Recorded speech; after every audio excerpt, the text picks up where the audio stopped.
过来讲落大雨，标立关标40线规条车路地基拢无去，路边拢种3支电火条，电线落去，抑个电火条起起。另外，后人有一间专科学校载学生的学生车，因为车内冷气管的水管线规拢落去，车外伫咧落大雨，啊若车内伫咧滴水，引起是大真无欢喜，校校阵赶紧来处理。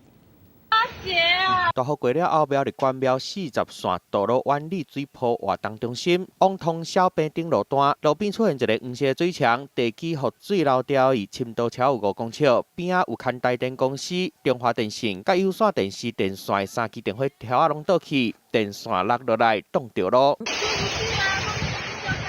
因为路板去，后标40线的路出现超20到30公尺长的phong，上大phong的所在有超10公分。目前敢若开放单向通车，提醒民众经过的时阵一定爱较细腻咧。啊，外口落大雨，后人一间护专学校的校车内底嘛咧滴水，家长唔甘囡仔雨水压淡去，透过网络投诉实在伤合嘛。冷气风箱那个排水管脱落。